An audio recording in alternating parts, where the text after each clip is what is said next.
Hello everyone and welcome to the Gunpla Network. I'm the Spicer and today we'll be unboxing the high-grade Iron-Blooded Orphans Gundam Hajiroboshi from the new mobile game Urdr-Hunt. This unboxing is brought to you by Canadian Gundam, your one-stop shop for all your Gunpla and Plamo needs in North America. When you're checking out, be sure to use the promo code Gunpla Network for 10% off. As the box spins around here, we do get some really nice art of the Gundam itself. Now, of course, this is more like actual artwork for the box and not like a screenshot from the game as the game. Being a mobile game isn't going to have that kind of fidelity, but you do get a nice logo, you get the blue Bandai logo, you get a couple of different Iron-Blooded Orphans logos here and there. Then, of course, the main image that you see across the box on both the front and the two sides. Now, Iron-Blooded Orphans lore is really cool, and it's kind of weird they went this way with it instead of going back to like the Calamity War, but you have to applaud them for not going to the obvious thing. And this is actually based off a kit that came out earlier, the Gundam Marcosius. The ASW-G-35 shares the same frame as the Hajiroboshi and the Marcosius, as they're pretty much the same thing. Marcosius came first, the Hajiroboshi is a updated, re-armored version of it. The pilot itself, the pilot for this mobile suit rather, is a Wistario Afam, and I don't know why, but I get Flit Osno vibes really hard for some reason, I can't help it. But this whole game takes place over Venus on the Radonitsa colony. May have pronounced that wrong, but close enough. And Iron-Blooded Orphans is not without its hard names to pronounce. As far as the look goes, this is actually really interesting. I like this, and I think this is going to be a lot more functional than other Gundams we've seen, especially like from the Chimaris versions, just because, anything that's going to have a big backpack or going to be top-heavy is going to be an issue, much like the Marcosius was. So it is nice to have something that Bandai kind of thought of and just like, okay, we have this really basic one ball joint waist joint that pops out all the time. Maybe let's not put the backpack on the back, let's move it down to the back skirts to kind of help aid the stability of this kit. And I'm excited to see how that build process goes. Now, as we get to the side of the box, we have one side that tells us a little bit about the relationship of the Marcosius and the Hajiroboshi.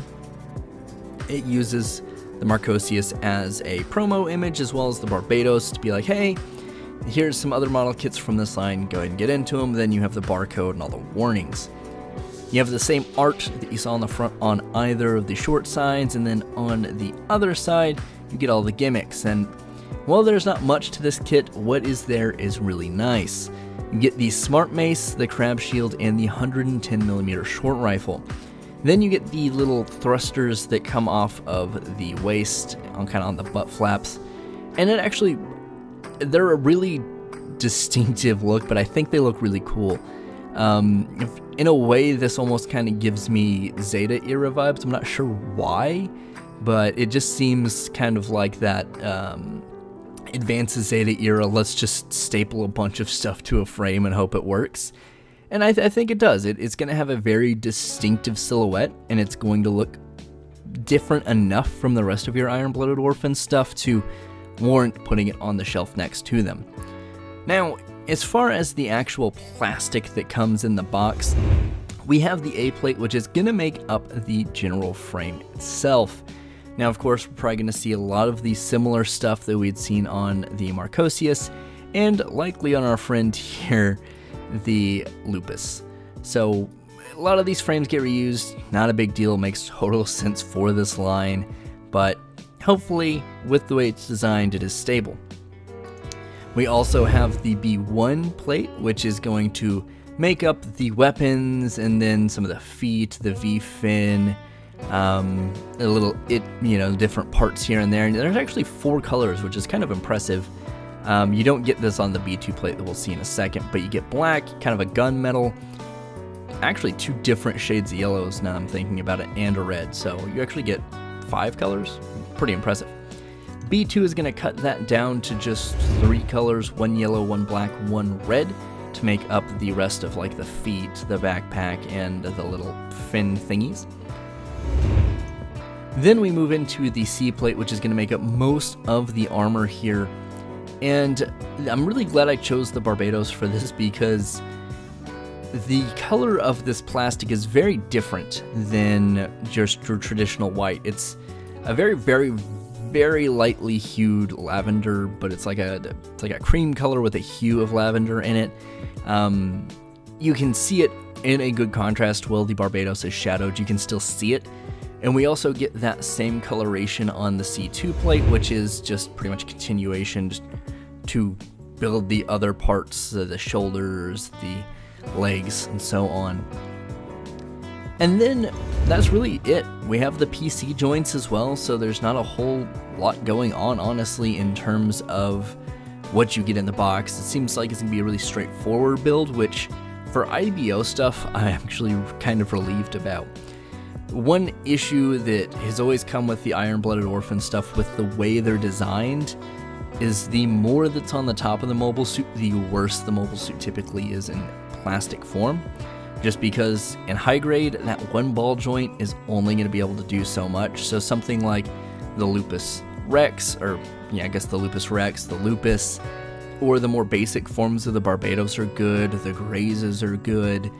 But once you start getting like the Kamaris areas and start throwing more on there, and you get to like the Kamaris Vidar, and even to a really small extent the Vidar had a somewhat similar issue, but having it balanced, not having all that stuff hinder on that one joint is going to help it. And of course we also get a sticker sheet, which is going to have 2 individual eyes. Interesting choice. I know I'm already going to screw that up. A bunch of little red things, which is a little disappointing, but you know, there's small things I wouldn't really expect Bandai to put in terms of plastic for a high grade. If there's a like 1/100, or if this ever got like a master grade or something like that, then yeah, this would need to be plastic. But for high grade, stickers fine, and honestly, I'm kind of interested to see how it looks without them. And of course, you have 2 really big white stickers, which I'm guessing are going to be for the thrusters. They look kind of like a wing shape. And then you'll also have the manual. The manual on the front is going to have that same art book image, and then you'll have Wistario, sorry, I'm getting him and Flip mixed up again, and the Hajiroboshi itself. Then on the back you'll get some more of those gimmick images and that same promotional shot of the Barbados and the Marcosius. Pretty standard, nothing crazy here. And unfortunately, there was a casualty to this unboxing. It's a sad day, but the back of the left arm, or left hand of the Barbados popped off and has disappeared under my desk somewhere. Sad day, indeed.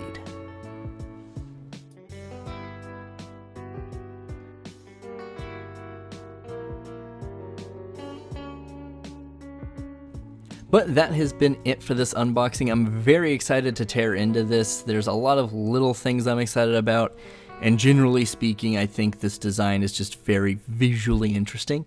I hope it's going to be stable and not falling all over itself, and I have a very good feeling that it's not going to be that way. I'm definitely not wanting to have flashbacks to the Kamaris Vidar here, but generally speaking, the plastic looks nice, handling it feels good, everything looks like it's going to work pretty well. All the gimmicks that need to work seem to work. I know the crab shield's going to have some moving parts. It looks like possibly the back fins are going to be kind of independent, the thruster thing on the back. And overall, I'm pretty excited. The head fin is probably one of the biggest selling points for me. It's just really cool.